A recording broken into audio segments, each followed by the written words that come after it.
Coming up on Influencing Entrepreneurs.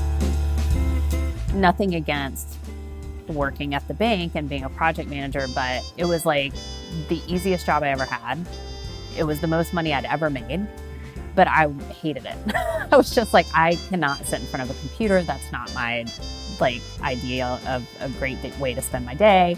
And I just was always itching to kind of start my own thing. And I was like that from the time I was teeny tiny. Now, I wasn't the lemonade stand and trying to figure out how to make money when I was little, but I was a dreamer. And so I always had this very visionary personality of what my life was going to be like. And it wasn't sitting in front of a computer as a project manager. After years of teaching entrepreneurship and consulting with multiple companies, I realized that when business leaders share stories of not only their successes, but their mistakes, it had a huge impact in the classroom.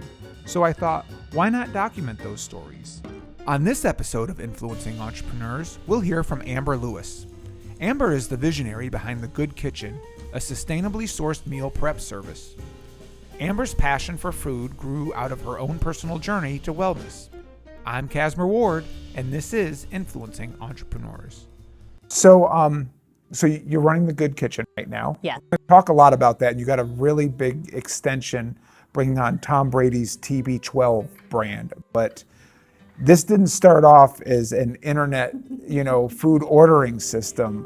Where did it start? Sure. So my husband and I were CrossFit coaches, and we taught an outside boot camp as well. And so through that, we would run nutrition challenges, primarily based in the paleo lifestyle and diet. And so we would run these paleo challenges, and people would stick with it for 30 days, and we would track their food and everything they were eating. And then I started to notice after 30 days, people would just stop, even though they would see these amazing results. And the more I talked to people, the more I realized it was because they didn't have time, or the 30 days was fun and it was this challenge, but they were just really too busy to keep up with the lifestyle. And so on Sunday evenings, I would cook supper for Carter and I would have prepped for the week, all through the weekend. And we would have a couple of friends come over for dinner. And one day, one of the girls asked me if I could just cook a little bit, prep a little bit extra, put it in Tupperwares for her, and she would have her food for the week. And I was like, I think there might be a business opportunity here. So I told her to go to Costco and buy some Tupperware. And so I started cooking for 3 people instead of 2 throughout the week. And then she told a friend, and then that friend asked me to do the same thing for him. So family meal just turns into a restaurant at that point. It's out of my home kitchen. And then when I would go to the gym, I would get people asking me hey, I heard that you're cooking for PFAB and for B-Rus. Can you cook for us too? And I was like, I'm going to need a bigger kitchen. Yeah, well, really? So when you're CrossFit coaches, is that your full-time job, or are you just doing that on top? What were you doing at the time? I was actually a project manager at Bank of America. Oh, that's exciting. Yeah. Why did you leave that behind you? I would babysit numbers at Bank of America. Yeah. So you really have this hobby that you guys are spending time, as CrossFit coaches. I got to be honest, I've cooked for a lot of friends. When do you get the nerve to say, hey, you need to start paying the bill? Here's your check. Well, I did make them pay for the food. Okay. And they had to buy their own Tupperware. Okay. And then I had zero concept of what my time was worth. Right. At that point, because I'm a contractor at the bank, and we're fine. Now Carter was coaching full time. Right. And he had actually quit his corporate job. He was an art director for ad agencies throughout the Southeast, and just got burnt out, after 15 years of that. He's like, I'm done. So he was actually coaching full time, running that boot camp. And so he was helping me as well. When he's running that boot camp, I just for clarification, is this, he's running it for somebody else, or is this a boot camp that he's owns, or you both own? Yeah, so he was a full-time CrossFit coach at Ultimate CrossFit in South End, which is now Ultimate Strength and Conditioning. And they had always wanted to have an outdoor boot camp. And Carter and I, where we had lived before, we had run an outdoor boot camp. And so when we moved back to Charlotte, we worked with Ultimate CrossFit to open up the boot camp, but it was essentially our business to run. So that's your first avenue into entrepreneurship at this point, but you're still working at the bank as a project manager. Your friends are now, you're cooking dinner for several people and you're charging them for ingredients. Yes. When does this start turning into another business concept for you? So it was pretty quick. I mean, I think I cooked for the 3 people in addition to what I was cooking for Carter and I for about a month and a half, 2 months. And then we started asking the folks in the boot camp, like, hey, if we run another nutrition challenge, would you all be interested in purchasing meals during that nutrition challenge? And they were like, yeah, and like sign me up for good. And so we essentially had 10 clients we could sign up for this meal service that we were going to start. So at that point, I'm like, I need to probably not do this at home. Feel like the health department might frown upon that. So I went. Why do you worry about this at this point? Because for 10 people at this point, we've had dinner parties that are for that. What you're making a conscious decision to really make this legitimate, and you're worrying about things like that. Was it as dire at that point, or did you see something bigger coming down the way? It's funny because at the time that I had that thought, I was like, I kind of knew that this was bigger than I even was thinking about at that point. So as I was taking steps to build a business, and nothing against working at the bank and being a project manager, but it was like the easiest job I ever had. It was the most money I'd ever made, but I hated it. I was just like, I cannot sit in front of a computer. That's not my idea of a great way to spend my day. And I just was always itching to kind of start my own thing. And I was like that from the time I was teeny tiny. Now, I wasn't the lemonade stand and trying to figure out how to make money when I was little, but I was a dreamer. And so I always had this very visionary personality of what my life was going to be like. And it wasn't sitting in front of a computer as a project manager. So real quick, so the risk to leave that type of job is high. Yes. Okay. I'm sure you still have friends that work in corporate America or shortly thereafter stayed in touch and have all said, I want to do what you do. I want to start my own. Yeah. Why are they there and you're not? So I think I don't have that switch of doubt that probably it might be a little bit helpful in daily life. I don't know. I don't have that. I have a really high risk tolerance for everything. And I am one of those people that I don't really take no for an answer. And so I will always find a way around, through, over. If that thing right there can't happen, I'm going to figure out how to get around it to make what I can foresee happening. So I'm always, figuring things out, putting puzzles together in my head. And with that comes this really, I've got a very thick skin for risk. And my husband does not. That was my next question. He's always like, oh my God, what is she doing now? Yeah. He's gotten better at it and more tolerable of it, but I can, and probably not in a healthful way, but I can tolerate a lot of Have you become discomfort. less tolerant because of his influence as well? Maybe a little bit. I think I've gotten to the point where I'm less tolerant of how do you put, less tolerant of lack for myself for the success of my business venture. And so that was one thing. I think, in the risk aversion, you also forget about your health and your well-being and your income and your lifestyle personally, just for the win or the creation or the success of the business that you've started. It kind of, for me, my business took on this life of its own, and I became the business too. And I think one of the things that I've found, and that's where that risk aversion, you kind of forget yourself. Well, not only that, you're just lost in it. This is a way of 100%. The chaos is normal at this point. So now you're making meals for 10 people, 20 people. Mm-hmm. What's that magic number of people when you're like, goodbye corporate world? I would run my meetings for the bank while I was cooking in the kitchen. Okay. And that lasted for about 4 months. Okay. So they're all based on the paleo diet. Mm-hmm. What's lighting the world on fire early on? Like, please make more of this. Like the type of meal? Yeah. Well, not the type of the meal. What was the one that you couldn't make enough of because people were wanting?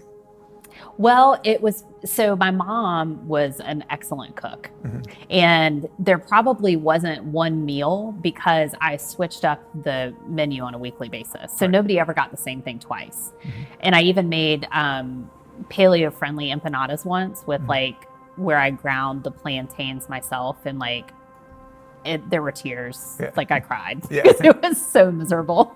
I never made that again, but people loved them. They were delicious. Yeah. But so I would take my mom's recipes and I would paleofy them. Mm-hmm. And so I would do like stuffed peppers, and instead of like actual rice, I would use cauliflower rice. And it seemed like the more I could get into making a comfort food paleo friendly, like that's what people really liked. Like they liked making that like favorite thing that they were kind of missing. So your kitchen's like your lab now that you're paleofying these meals. Before we move on to some real questions into the business itself, what was the experiment gone wrong? The empanadas? No. Well, so really if I tried to do any kind of steak cut and like any kind of scale, because I had no idea what I was doing, really. I mean, I knew how to cook for like 2 people and then 5 people. Right. When I started getting into the 10, 15, 20, I had to learn how to scale recipes. Mm-hmm. And, it's a simple math equation until there's yield issues and all of that stuff. Right. So it was like that was really where the experimenting went wrong, because I was a clean the refrigerator out kind of cook. Mm-hmm. No recipes, like I just am going to cook all the stuff and here's my masterpiece. Right. When I had to actually start following recipes or like scaling things or needing enough portions for everyone that I was cooking for, there were many a time where I would go to cut and measure, and then I was short like 4 servings. Okay. And then you had to go buy more stuff or figure out like how do I scale this so that everybody still gets the right amount of protein and the right amount of vegetables. So that was where the experiments would But even wrong. Those experiments you're talking about are more on a mathematical equation. Yeah. There's got to be one that you took the first taste and said, no. And it's all in the garbage. Oh yeah, I'm sure. Well, that was when I went and hired Brandon, who was an actual cook, and said like, okay, when I'm trying to do like a marinade and like I get it too spicy, like how do I fix that? Mm-hmm. Because I can't waste all of this like beautiful grass-fed meat, but I made it too spicy and I can't package that. And so bringing in people that were professional cooks and chefs that were helping me with that, when we would taste something, they can fix anything. Right. Like it's amazing. And before, like if I made a sauce that was like bitter, I would just be like, nah, throw it away. Let's start over again. And they can make it work. So you start bringing on employees. Mm-hmm. And really this is a big issue that whether it's a service industry or especially with cooking, you mentioned that you had all of your ingredients and what you would charge for that. Yeah. When do you start paying attention to the cost of labor? Because that's, I can imagine, an ongoing exercise. Mm-hmm. So when I first started, when it got big enough where I literally couldn't do it by myself and started bringing. And even then, when did you start taking affect the cost of your labor? Mm-hmm. Yeah. Oh, like last week maybe. No, so with talking about the cost, so we priced the meals, and it was a very serious like equation that we went through on how to price the meals. I was like, how much would I pay at lunch at Chipotle? Right. I mean, that's how we priced our meals. It was like, all right, I'll pay $10. Yeah. I'll pay $11, $12. to go to lunch at Chipotle. And so that's how we priced the meals. Nothing else went into it. Right. And so and it was like, once we started to scale, it's like, wait, are we making any money? Yeah. And like for the first year, it was like, do we have money in the bank account? Like that was my version of accounting. Right. And so I would say it took getting into our own facility, because I was renting space from a food truck at that point, working in a commissary kitchen off of Remount Road. And when we actually went and rented our own space, that's when it was like, oh, I need to know what the cost of goods are, and I need to like really understand the labor piece to this. And it's not just, do we have cash in the bank account anymore? It's like, this is a legitimate business and we need to act like it's a business. And so, you know, we got a lot more savvy in, you know, we got an accounting system. Right. and we stopped using Excel for everything. Right. And so we started to put systems in place that would help us scale the business, because the business grew really rapidly. I mean, our first year we made $800,000 in revenue. Right. And like, that was, to me, I was like, oh my God, we almost made $1 million. I don't have any of it, but we made it. And how? Honestly, yeah. How do you go from 30 to 800,000, 30 people to 800,000 in revenue? How did that happen? Well, we were a subscription model to start out with, and we would take, you know, orders, and then somebody would just say, well, I just want to be like, will you give me 10 meals every week? And that was our first and only product. Like you could only get 10 meals. You couldn't choose them. You couldn't choose them. You were getting what I was making. Yeah. And we took payment, had a cash box that we stuck to the side of the refrigerator, and it had a little lock-in key, and people would just put their cash or check in there. And then I would pick that up, and everybody paid. I never had to hunt anybody down during that time when the cash box was my cash register. It was amazing. And then I got one of those little squares, and so we would take credit card payments, and I would sit on a Sunday afternoon after we had cooked, packaged, put everything into bags in my little cooler. This was before we had the refrigerator at the gym, but I would sit on my cooler and people would come in and I'd find the bag with their name on it and hand it to them. And then we got really fancy and got a refrigerator, and that's when we had the little cash box, because then I could just put them in there and people didn't have to come during my 2-hour window that I'd be at the gym. Right. And that freed up a little bit more of my time. And this seems much more than a food delivery service. This is more of a relationship business. Yeah, I mean, all of our clients, I mean, it's only been the past few years that I don't recognize names of the people that we're sending food to. But you're 5 times, if not more, bigger than you were. Yeah, we're national now. Yeah, I was going to say, well, in doing where you were at that point, I mean, you weren't the first one in that space. Weight Watchers had their meals. There were other places, but you were successful and you had people buying in for long periods of time. Yeah. What made you different? Well, I think we weren't the first to do this. Like the concept, you know, the way that we were packaging and the type of food we were serving, we were pretty like on the forefront of this kind of movement towards meal kits and prepared meal companies. I mean, we started before Blue Apron was on the scene. Right. And now they may have been small on the scene somewhere in some city, but you know, the whole meal kit world had not started yet. And getting food delivered to your home wasn't really a thing. I mean, the DoorDash didn't exist. And, you know, it was like the only thing you got delivered was pizza at the time. And then from a food standpoint of getting things shipped to your home, there was Omaha steaks and there was Sherry berries and there was the edible arrangements, but that was more like a flour delivery than shipping. So some of those things were there and they were starting, but it was a really old way of doing business where it was like they had an account manager and a sales rep that was calling on a monthly basis and like, hey, can I fulfill your steak order? Or, you know, a gifting service or something like that. So when we started, it seemed like really the only way to get food to people that were interested in eating paleo was to deliver to the CrossFit gyms because it was a captive audience. So that was how we were going to grow. So we started at that gym in South End, and then we just started like calling on gyms in the area, I would drive to Asheville to pick up beef from Hickory Nut Gap.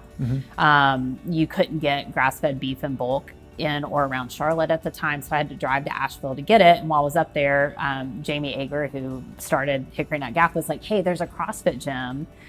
You should go talk to Shauna and deliver meals while you're up here. And so your real customer really is the CrossFit gyms, not even the members. Right. Like if we could just get a refrigerator or our cards into the CrossFit gym and start delivering food here, then people can sign up. And at this point, we actually had where you could go online and you could sign up for a recurring meal plan. Right. And so we had gotten a little more like technically savvy. We had a neighbor that was a web developer, and he built like this database type website through WordPress. Right. Shopify didn't exist at the time. And so, it was rudimentary in what we were doing, but it was also like nobody else was doing that. Like you couldn't go online and order like prepared meals to be delivered to your CrossFit gym on a weekly basis. When we first started that. So we started to grow into other gyms, and that's when we had to be a lot more efficient in our ordering system. And so then like the big commerces and the Shopifys were just starting to come on the scene at that time. So you really are business to business at that point, even though you need subscribers. You're really shopping by those clusters. Yeah, the relationship was with the CrossFit gym owners and developing that relationship to A, put a refrigerator in their gym, B, trust you with contacting their clients that go to their gym, and being able to go into their gym when nobody's there to deliver meals into the refrigerator. So these gym owners were giving us keys to their facility, alarm codes. We were in their gym when nobody was there putting food in the refrigerator for people to pick up. Right. So by sticking to that mission and your goals and that vision that you've set up, which seemed like an uphill battle by being told you can't do it, it catches the attention of a famous athlete that shares those same values. You now carry the Tb12 brand. How did that come to be? How does Tom Brady or his people, I like to think that Tom Brady was like, this is my company. He personally called you. We're besties. Yeah, he texts you emojis and everything. But how does that relationship start? So this is where word of mouth does magical things. So one of our clients was also a client of the Tb12 method at their Foxborough facility in Massachusetts. And just the method, no product line or anything, right? No, so the way Tb12 works is it's actually a brick and mortar place that you go in for getting, like, let's say, like right now I'm dealing with a shoulder issue. So I would go to a Tb12 coach and I would be like, my shoulder is jacked up. And they would be like, oh, well, let's look at how you move. How's your sleep? What are you eating? What's your flexibility like? So it's, what's your hydration like? So they start to ask all of these questions, and they don't just treat the symptom, but they look at how, like, what caused it to happen. So what is it about your movement, your lack of hydration? Do you have a crappy diet? So they really look at those things and approach it from these different monikers that is the Tb12 method. Right. And your business fits right into that. The nutrition part. The nutrition part. Yeah. So our one of their clients was using our service to stay on the nutrition plan that the coach had given her. And so she took one of the meals into their their head dietitian, and was like, you need to try these meals. They're amazing. It's a female-owned company in North Carolina. They use sustainably raised and ingredients, and you should really checks check all the boxes. All the boxes. Yeah, because I've read about his diet, and it's very detailed, very restrictive to some degree. Yeah, and it primarily it's all about inflammation, which is not that far off from when you're talking about paleo and keto and Mediterranean diet. It's like, take out all the really processed foods and it's amazing what will happen for you. And so we actually got an email from Tiffany@tb12.com into our info@thegoodkitchen.com. Did you believe it was real? Well, Rebecca, our customer service manager, she emailed it to me and she was like, I think maybe you should take this one. And I was like, and I was looking at the computer. I was like, what's TB12? And then Carter goes, what do you know about TB12? And I was like, I got an email from Tiffany@tb12. What is it? And he goes, Tom Brady, number 12. And I was like, oh, maybe we should call her back. And so I emailed her back. We scheduled a call like that same week, and we had a couple of conversations with her. And she's like, I really think that, this could be a really good partnership. I'm going to go ahead and start to gather the troops over here to get on a call and let's see what we can do. And so we started having conversations with their director of or he was the VP of commerce at the time. And then my contact, who I speak with on a regular basis, is in charge of all their partnerships. And so he goes out and finds partnerships like this. And so we were having discussions around this for probably 6 months. And then, got into the contract negotiations and all that stuff. And so it was a really good fit, and it just continued to show itself as a good fit the further we got down this road. And then it was a really collaborative effort too. We worked pretty closely with their folks to create these meals for the TB12 performance meals. So all of the meals are curated by The Good Kitchen and TB12. Okay. So we worked on it. And that started officially? That started officially at the end of last year. The end of last year. And did he do anything at the beginning of this year that would help you guys? What was it? Yes, he won a Super Bowl. Did that have again? Did that have any impact? Oh my gosh, our business doubled. TB12 business doubled. Did it? Do you like to say you knew it all along? This was the plan from the beginning. Yeah. Did you initiate the trade to Tampa Bay for all this? Yeah, to I was take like, place? I need you to be in Florida. Yeah. Well, it was funny because so I am. Don't tell them this. Okay. They kind of know. I'm not a big sport ball fan. Okay. The fact that you call it sport ball is, it says and they wear outfits. And, Carter makes fun of me. Yeah. But not a big football fan. Right. And but this year I have been. Yeah. So I've watched football games and gotten really excited about the Super Bowl. And so it's been a little surreal. Right. To have that big of a brand to show interest and be excited about our brand. Does that put any additional pressure? Because it is a big brand. Oh, it's huge. Yeah. You want to get everything right. And so when, with The Good Kitchen, even, that's really important too. Mm-hmm. But it's when things go wrong, that's your thing to go wrong to deal with. When it's TB12, it's I don't want to disappoint you. Yep. Right. If you could go back in time and give yourself one bit of knowledge that you learned the hard way, what would that be? Oof. One bit of knowledge. It would be to make myself a priority. Yeah. Are you learning that now? Yes. Oh. This is the year of making Amber a priority. Excellent.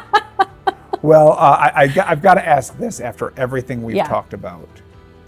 When you break down and eat a piece of junk food, yes. What is the worst garbage you eat? Oh, French fries. French fries. Mm-hmm. Anywhere in particular?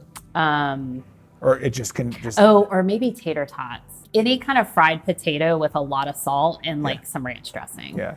That's my Achilles heel. Excellent. Well, thank you so much for coming in today. That's fun.